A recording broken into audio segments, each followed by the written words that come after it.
युधिष्ठिर पांडु का ज्येष्ठ पुत्र था। धर्मराज द्वारा कुंती के आह्वान पर बुलाए जाने पर उनके अंश से ही यह पैदा हुआ था, इसलिए धर्म और न्याय इसके चरित्र में कूट कूट कर भरा था। इसी के कारण इसको धर्मराज युधिष्ठिर पुकारा जाता था। वह कभी असत्य नहीं बोलता था, तभी शत्रु पक्ष के लोग भी उनकी बात पर पूरा विश्वास करते थे। स्वार्थ के कारण किसी प्रकार अनुचित कार्य करना इनको नहीं सुहाता था।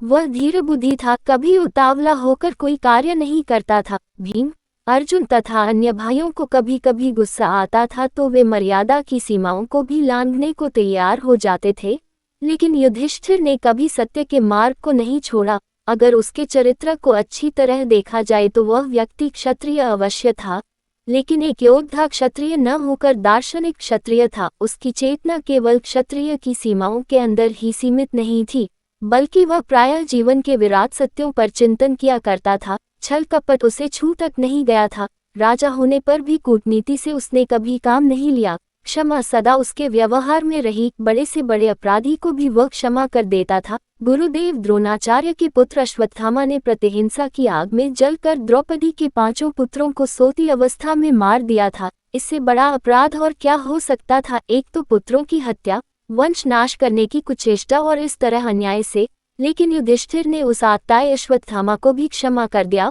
उस समय अश्वत्थामा का वध करने के लिए तुले हुए पांडव उसके सामने कुछ नहीं बोल पाए थे। उसकी आत्मिक शक्ति इतनी अधिक थी कि एक बार तो कितने भी क्रोधी स्वभाव का व्यक्ति उसके सामने सिर झुका देता था। स्वभाव से वह सहनशील था। दूसरों की क्षुद्रता पर रोष करना उसे नहीं आता था। कौरवों ने क्या क्या कुचक्र नहीं रचे। उन्होंने अपने ही भाई पांडवों को वारणावत भेज दिया और वहां लाक्षागृह में ठहराया। वहां से उनको सुरंग लगाकर भागना पड़ा और इस तरह दुर्योधन का वह षड्यंत्र निष्फल चला गया। लेकिन युधिष्ठिर को इस पर भी क्रोध नहीं आया। उसने कभी भी अपने मुंह से यह बात नहीं कही कि दुर्योधन को नष्ट कर देना चाहिए।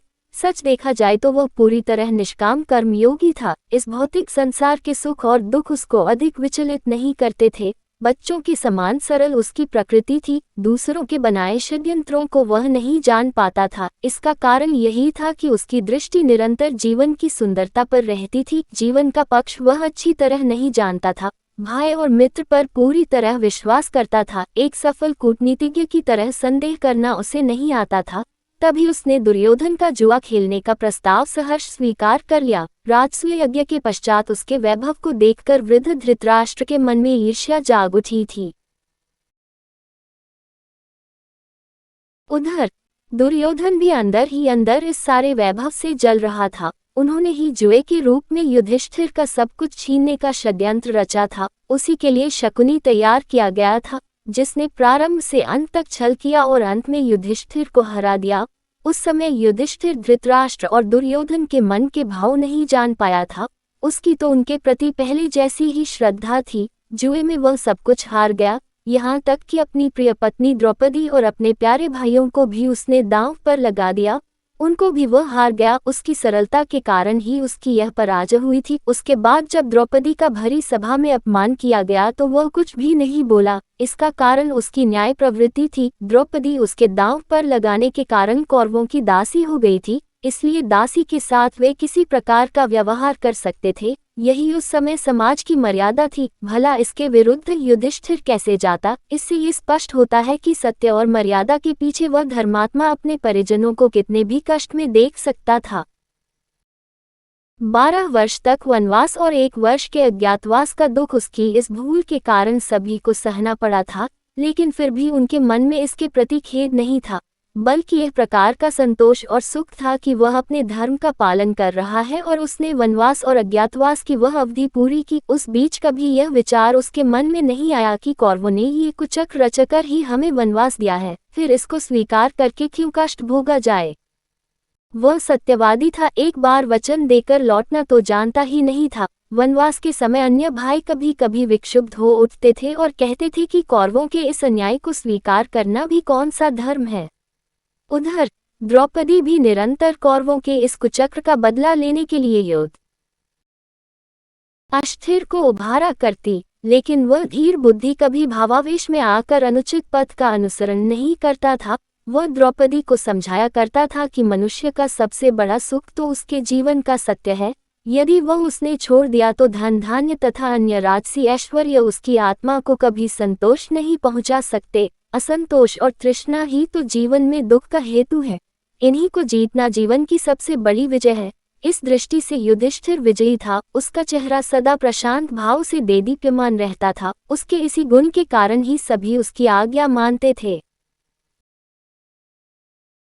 उसने अपने चरित्र से पूरी तरह सिद्ध कर दिया था कि महात्मा ही इस संसार में पूज्य हैं। बाकी अन्य बड़े से बड़े सम्राट भी अपने कार्यों के द्वारा घृणा के पात्र हो जाते हैं, महात्मा ही अमर होता है। अन्य सभी को काल निगल जाता है और शीघ्र ही उनकी स्मृति मिट जाती है।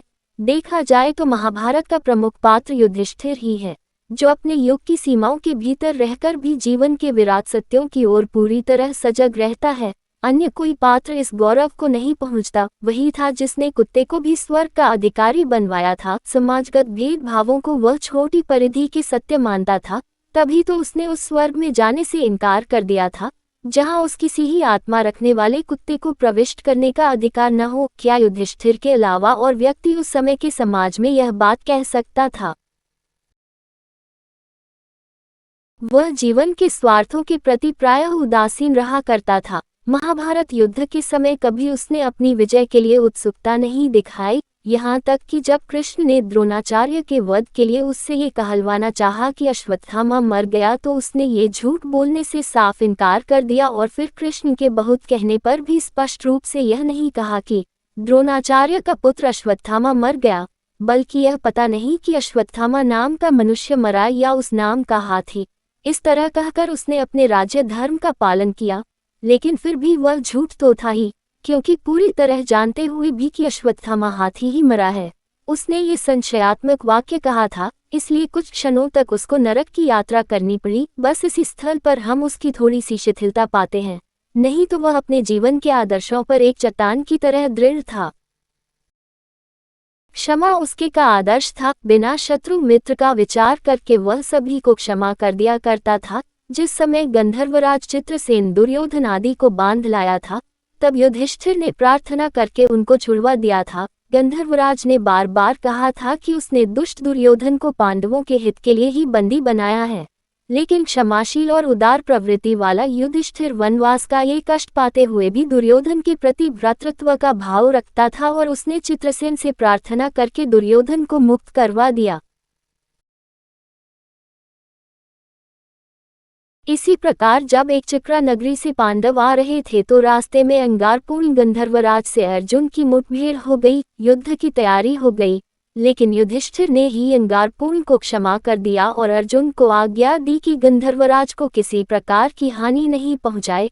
इस प्रकार युधिष्ठिर के कहने से ही वह झगड़ा थम गया। युधिष्ठिर को क्रोध प्रायः बहुत कम आता था। जिस समय पांडव राजा विराट के यहाँ रहकर अपने अज्ञातवास का समय काट रहे थे, उसी समय विराट के ऊपर दो आक्रमण हुए। पहले तो उनके गोधन को लेने के लिए सुशर्मा ने उनके ऊपर आक्रमण किया, दूसरी ओर दुष्ट कौरवों ने आकर आक्रमण कर दिया। विराट तो सुशर्मा से लड़ने चले गए। कौरवों से युद्ध करने के लिए राजकुमार उत्तर बृहन्नला नामधारी अर्जुन को अपना सारथी बनाकर ले गया, लेकिन दुर्योधन की विशाल सेना देखकर उत्तर युद्ध से भागने लगा तो अर्जुन ने उसे रोककर स्वयं धनुष लेकर कौरवों से युद्ध किया और उनको पराजित कर दिया। लेकिन नगर में लौटने पर यही घोषित किया कि राजकुमार उत्तर ने ही यह विजय प्राप्त की है।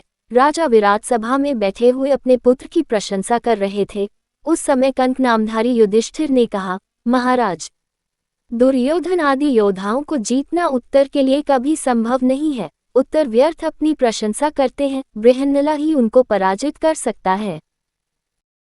ये सुनकर विराट ने अपने हाथ के पांसों को खींचकर युधिष्ठिर के मुंह पर मारा, जिससे उसके मुंह से खून बहने लगा। लेकिन उस समय भी वह धीर बुद्धि क्रुद्ध नहीं हुआ। उसके स्थान पर यदि और कोई होता तो राजा विराट के इस व्यवहार को नहीं सह पाता, लेकिन युधिष्ठिर कुछ नहीं बोला। उसकी इस महानता के कारण ही बाद में ये पता लगने पर ही कि अन्य नामधारी सभी पांडव भी यहाँ ठहरे हैं।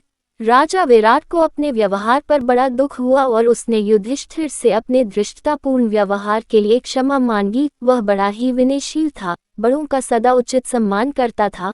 महाभारत युद्ध छिड़ने के पहले वह रथ से उतरकर पैदल ही भीष्म आदि गुरुजनों की वंदना करने गया था। उस समय भीष्म पितामह, गुरु द्रोणाचार्य, कृपाचार्य और मद्रराज शल्य ने सच्चे हृदय से उसको आशीर्वाद दिया था। उसके इस शील स्वभाव के कारण शत्रु पक्ष के महारथी सदा उसकी प्रशंसा करते रहे। युधिष्ठिर धर्म और समाज नीति को अच्छी तरह जानता था और सदा इस विषय पर चिंतन किया करता था। वनवास के समय एक बार भीमसेन एक विशाल अजगर के चंगुल में फंस गया। जब काफी देर तक वह नहीं लौटा तो युधिष्ठिर उसको खोजने निकला। वहां अजगर के चंगुल में अपने भाई को पाकर उसने अजगर से भीम को छोड़ देने की प्रार्थना की। अजगर ने कहा कि यदि तुम मेरे प्रश्नों का ठीक ठीक उत्तर दोगे तो मैं तुम्हारे भाई को छोड़ दूंगा। युधिष्ठिर ने ये शर्त स्वीकार कर ली। इसके पश्चात अजगर ने धर्म और समाजनीति पर प्रश्न पूछना शुरू किया। युधिष्ठिर ने प्रत्येक प्रश्न का समुचित उत्तर दिया। इससे प्रसन्न होकर अजगर से भीमसेन को छोड़ दिया।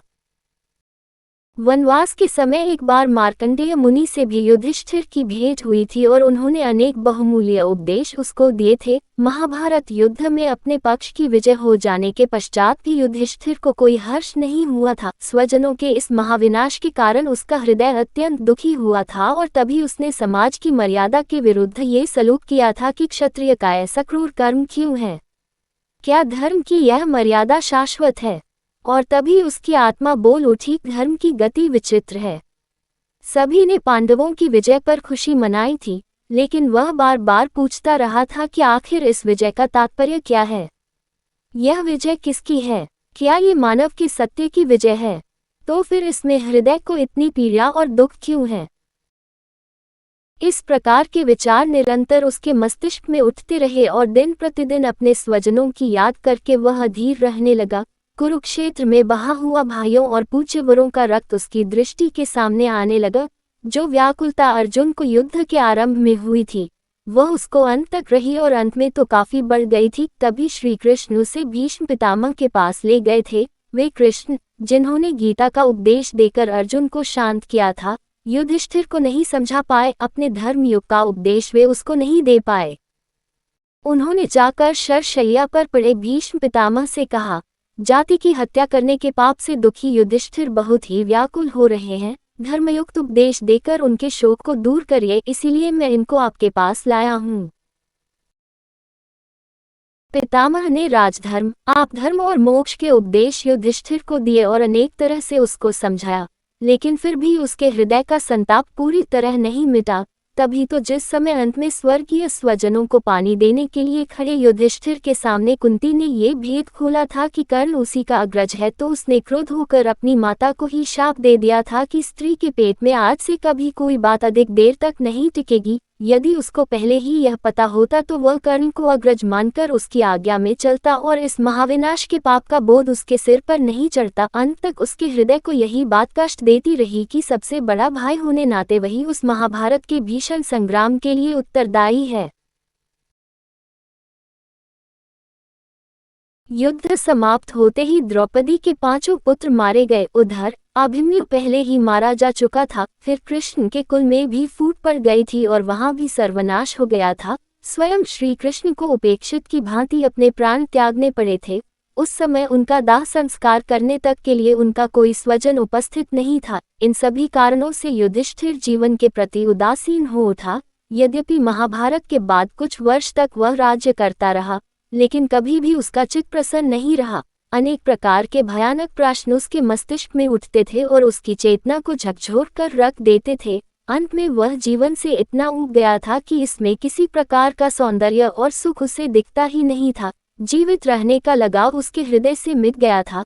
तभी अपने पोते परीक्षित को राज्य देकर वह अपनी पत्नी द्रौपदी और 4 भाइयों के साथ हिमालय की ओर चल दिया और वहीं उसके भाई और द्रौपदी बर्फ में गलकर मर गए थे और वह सदैव स्वर्ग गया। इंद्र और स्वयं धर्मराज उसको लेने आए थे। यह उसके पुण्य का प्रभाव ही था। पहले पहले उसे नरक में होकर गुजरना पड़ा था। वहां सहसा उसे ने भाइयों तथा द्रौपदी की चीत्कार सुनाई दी। इससे वह व्यथित हो उठा और इंद्र से वह पूछने लगा, क्या कारण है कि मेरे भाइयों को और द्रौपदी को नरक की दारुण यातना भोगनी पड़ रही है? इंद्र ने कहा, हे धर्मराज, मनुष्य को अपने कर्मों का फल भोगना पड़ता है। तुम्हारे भाइयों और द्रौपदी के थोड़े पाप कर्म हैं, उन्हीं के कारण इनको ये यातनाएं सहनी पड़ रही हैं, लेकिन शीघ्र ही इनकी मुक्ति होगी और फिर सदा ये पुण्यों के फलस्वरूप स्वर्ग का आनंद भोगेंगे। इसके पश्चात युधिष्ठिर स्वर्ग में पहुंचा तो वहां उसको दुर्योधन, कर्ण आदि सभी मिले। उन्हें देखकर उसको भी विस्मय होने लगा और फिर धर्मराज के न्याय पर क्रोध भी आने लगा। लेकिन इंद्र ने कहा, युधिष्ठिर, इन्होंने युद्ध करके वीरगति प्राप्त की है, इसी का पुण्य फल ये स्वर्ग में भोग रहे हैं, लेकिन इसके समाप्त हो जाने के पश्चात अपने अनेक पापों का परिणाम ये नरक में भोगेंगे। शीघ्र ही इनका पतन होगा। कुछ ही देर के पश्चात युधिष्ठिर ने देखा कि कौरवों का पतन होने लगा। वे चीत्कार करते हुए स्वर्ग से नरक की आग में गिरने लगे और नरक में से अर्जुन, भीम, नकुल, सहदेव, द्रौपदी के साथ स्वर्ग में आ गए। उनसे मिलकर युधिष्ठिर को अत्यधिक प्रसन्नता हुई। इसके पश्चात वे सभी अपने पुण्यों का फल भोगने लगे। युधिष्ठिर के चरित्र को पूरी तरह देखने से यह मालूम होता है कि वह सद्गुणों की खान था। वह एक विचारक था जो निरपेक्ष दृष्टि से मानवतागत मूल्यों पर विचार किया करता था और फिर अपने हृदय की बात को कहने का साहस रखता था। कभी स्वार्थ के लिए सत्य पर पर्दा डालने की उसने चेष्टा नहीं की। अपना दयालु स्वभाव होते हुए भी वह रणभीरु कभी नहीं था। जब कभी युद्धस्थल में उतरता था तो पूर्ण साहस के साथ युद्ध करता। मद्रराज शल्य उसी के हाथ से मारा गया था। कर्ण से भी उसने युद्ध किया था, लेकिन घायल होने के कारण आगे उससे युद्ध नहीं कर पाया था। अर्जुन ने कर्ण से टक्कर ली थी और जब अर्जुन पूरे दिन लड़कर भी कर्ण को परास्त नहीं कर पाया था तो युधिष्ठिर ने उसको बुरी तरह फटकारा था। उसने उसके गांडीव धनुष तक को ललकारा था। इस पर अर्जुन ने क्रुद्ध होकर अपने अग्रज का वध करने की ठान ली थी, लेकिन कृष्ण ने बीच बचाव कर दिया। फिर अर्जुन ने युधिष्ठिर से अपनी धृष्टता के लिए क्षमा मांगी थी। युधिष्ठिर के जीवन में यही एक घटना है जहां उसने अपना धैर्य तोड़ दिया था। नहीं तो सदा धैर्य रखा आशा ही उसके जीवन को सुखमय बनाती रहती थी। वह आशावादी था। बड़ी से बड़ी आपत्ति आने पर भी वह घबराता नहीं था और उनके बीच भी भविष्य में सुखी जीवन की आशा करता था। मार काट और युद्ध से वह सदा घृणा करता था। तभी उसने क्षत्रिय के इस क्रूर कर्म की कुछ आलोचना की थी। महाभारत के युद्ध को टालने की उसने हर बार कोशिश की, लेकिन दुर्योधन की दुष्टता के आगे उसकी कोशिश बेकार हो गई। उसने वनवास तक स्वीकार कर लिया और फिर कौरवों से अपना हिस्सा प्राप्त करने तक की आशा की, लेकिन वह भी उसे नहीं मिला। तब अंत में विवश होकर उसे युद्ध करना पड़ा। स्वाभिमानी वह पूरा था। वह कभी दबना नहीं जानता था। दबता तो वह सत्य से था। व्यक्ति की सत्ता का उसके सामने अधिक मूल्य नहीं था। द्रौपदी के अपमानित होने के समय वह सिर्फ मर्यादा और अपने दिए हुए वचन के कारण ही चुप बैठा रहा था, किसी प्रकार के भय के कारण नहीं। माता का भी वह अनन्य सेवक था। पुत्रहीन गांधारी की उसने ऐसी सेवा की थी कि स्वयं दुर्योधन भी अपने जीवन काल में ऐसी सेवा नहीं कर पाया। धृतराष्ट्र भी उसकी सेवा से प्रसन्न हो गए थे। उसने अपने जीवन के आदर्शों पर चलकर ही तो गांधारी और धृतराष्ट्र का असीम प्रेम प्राप्त किया था। शत्रु वर्ग से भी ऐसा प्रेम प्राप्त कर लेना महापुरुषों के लिए ही संभव है। इस दृष्टि से देखा जाए तो वह रोग और द्वेष से परे था। गीता के अनुसार देखा जाए तो वह निष्फल कर्मयोगी था। उसकी समान दृष्टि थी। भेदभाव करना वह नहीं जानता था। राजनीति के मामलों में इतना नादान था कि कभी कभी तो बिना सोचे समझे ही बात मुंह से निकाल जाता था। इसी प्रकार जब कौरव पक्ष का अंतिम योद्धा दुर्योधन बच रहा और वह जाकर द्वैपायन सरोवर में जा छिपा तो सभी पांडव उसे खोजते हुए वहीं जा पहुंचे। उस समय सभी ने दुर्योधन को ललकारा, जिससे आवेश में आकर वह बाहर निकल आया। उस समय दुर्योधन ने उससे कहा, युधिष्ठिर, अब सब कुछ विनष्ट हो चुका है। मेरी ओर से सभी पराक्रमी योद्धा मारे जा चुके हैं। अब मुझे इस राज्य की आकांक्षा नहीं है, इसे तुम ही ले लो। इस पर युधिष्ठिर बोला, दुर्योधन, यदि तुम इसी डर से इस सरोवर में छिप गए हो कि अकेले पर हम सभी आक्रमण करेंगे, तो सुनो, हम पांचों भाइयों में से जिस एक से तुम युद्ध करना चाहो उसी से युद्ध कर लो। जो जीत जाएगा वही राज्य का अधिकारी होगा।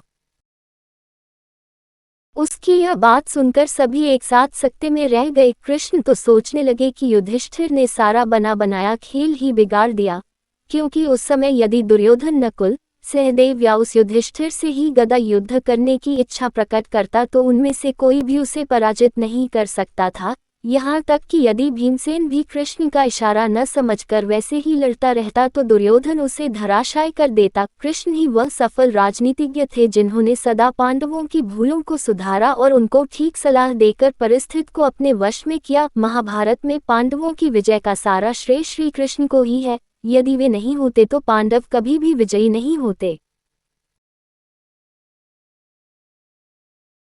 युधिष्ठिर तो पल पल में संशय में पड़ जाता था। एक तरफ तो महाभारत का युद्ध हो रहा था और दूसरी ओर उसकी आत्मा में एक प्रकार का भीषण संघर्ष चल रहा था। इसी निरंतर चलते संघर्ष के कारण वह कभी एक क्षत्रिय की तरह क्रूर नहीं हुआ।